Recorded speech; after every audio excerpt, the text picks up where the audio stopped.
Okay, so today we're going to talk a bit about AI and the impact that it has, the possible impact and the potential that it has to influence the ITAM industry.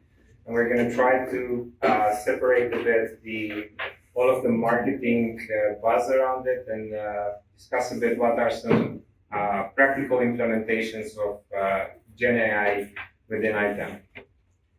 So the reason why we thought this topic is interesting is because, these new technologies can reshape an industry, and we already see a number of possible implementations of Gen AI in ITAM.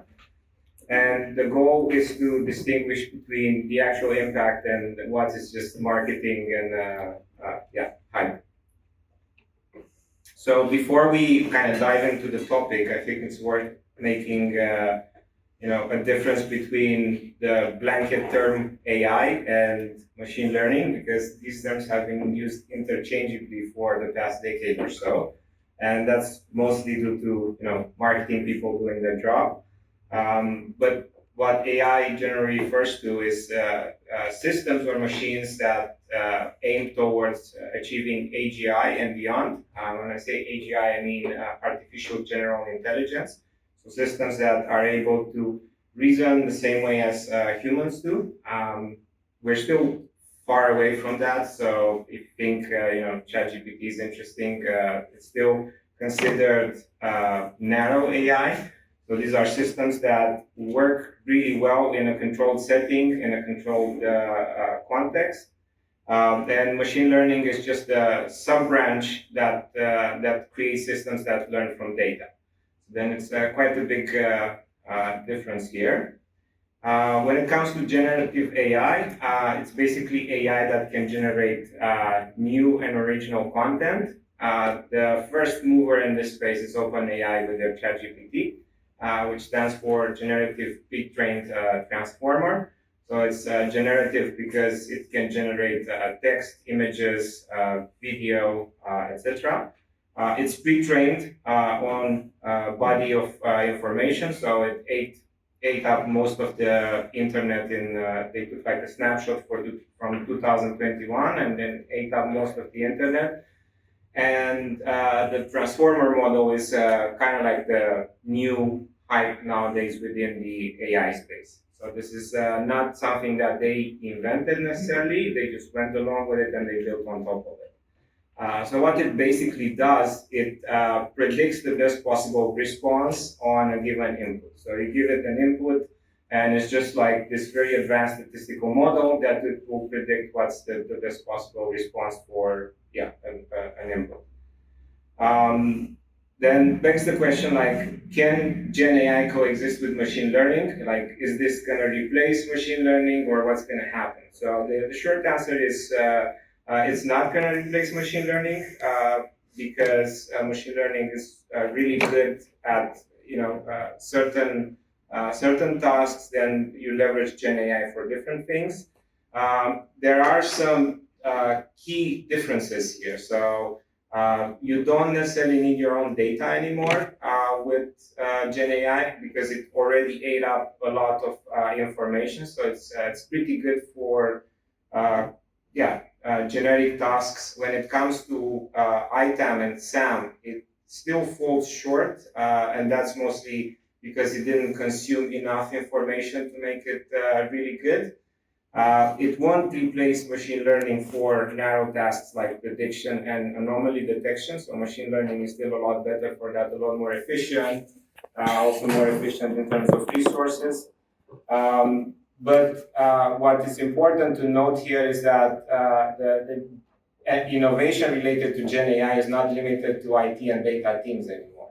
So whereas with machine learning, you needed like a team of data scientists or maybe people that knew how to code, so developers. With Gen AI, anyone can become a developer. You have this text interface, the chat interface, which is familiar to everyone. So you can basically come up with your own automations and workflows with it. When it comes to machine learning, as mentioned before, it's still really good for product recognition. So most of the IT asset management tools and software asset management tools have machine learning under the hood for over a decade now. So for product recognitions or predictions when it comes to missing data attributes. So for example, if you have a data set and you're missing some, I don't know, the CPU model of certain machines, it can look at patterns from previous data and come up with a prediction of what that machine can be.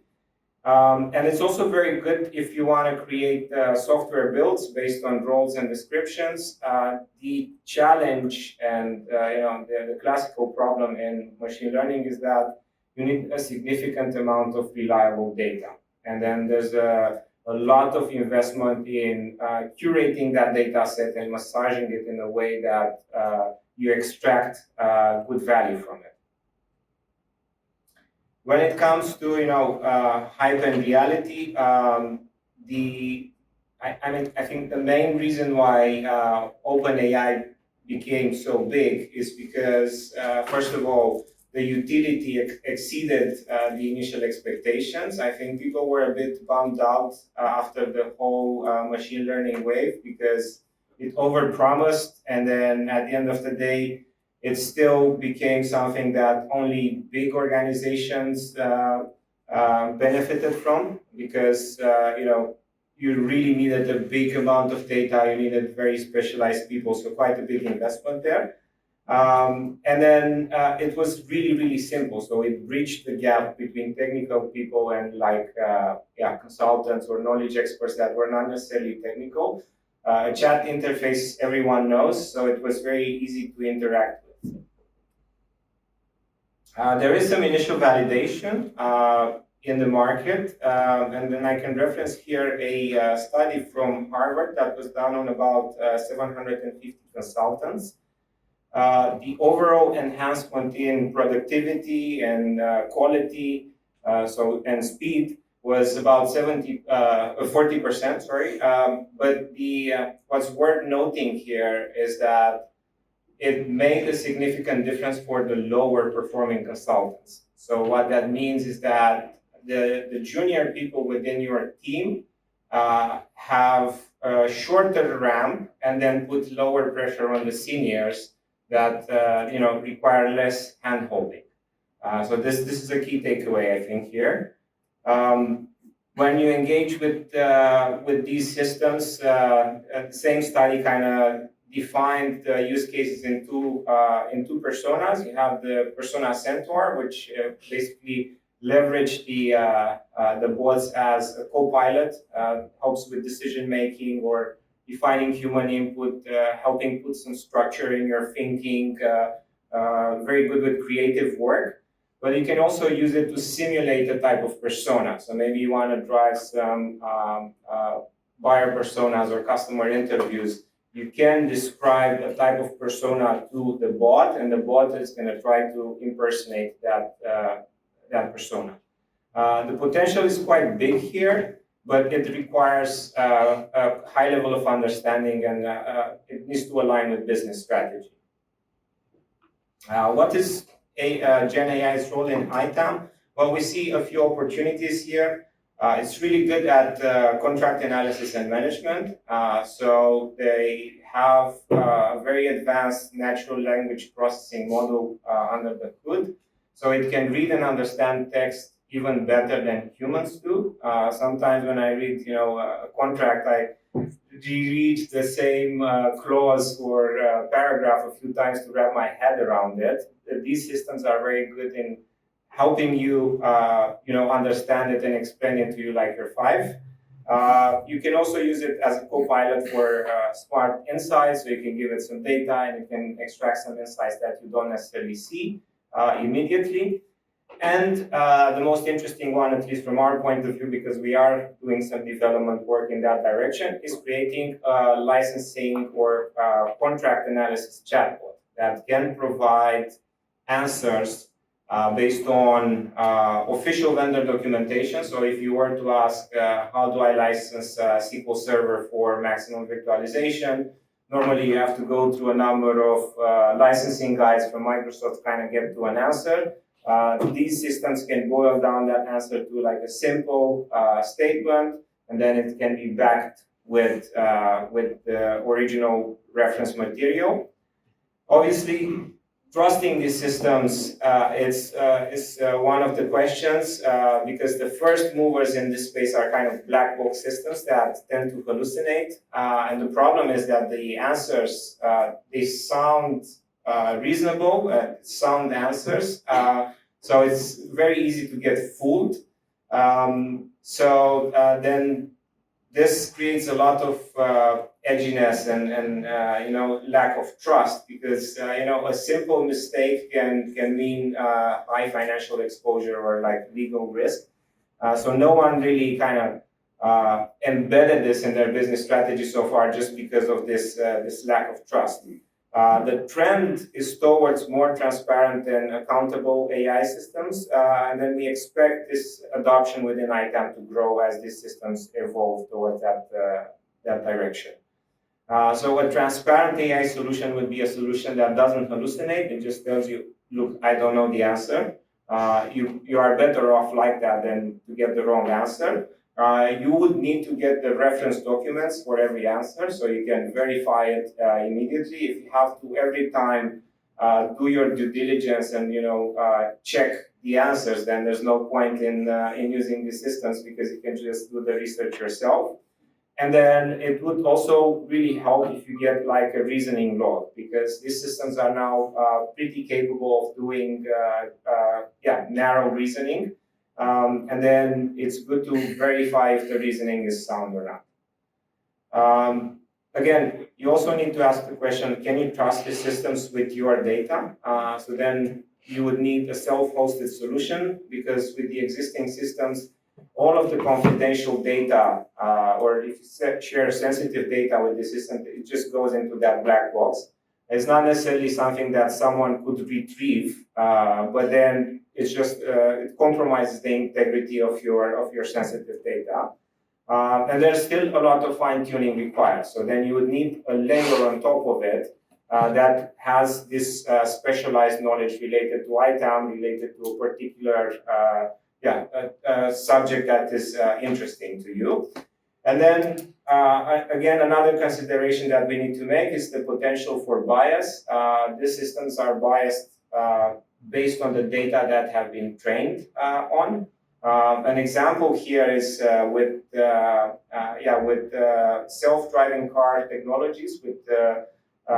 They found out that a lot of these systems were trained on data that was biased, and they're not that good at recognizing people of certain ethnicities. So aside from the obvious ethical implications of this, there's also a big security implication. This is just a general example, but then this can also transcend within the ITAM space.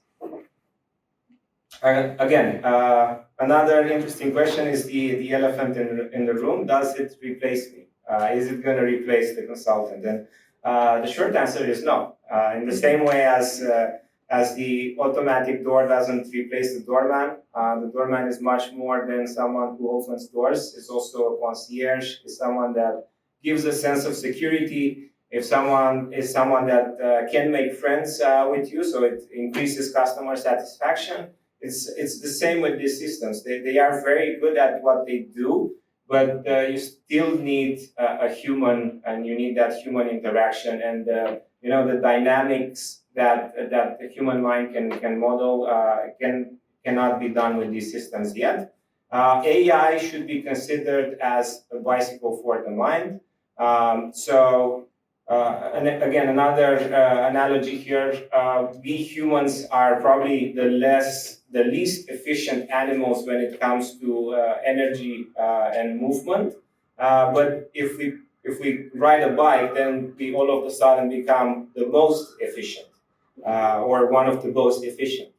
So then the same thing applies here when you use these type of technologies, but then mastery and context are key. The same way as you wouldn't ride a bicycle in a dune or you wouldn't ride it on ice, it's the same with these type of systems. You can't just use them for everything. So you need to really understand when to leverage them, and what is the right context to leverage this. And they basically complement human intelligence. They do not replace it.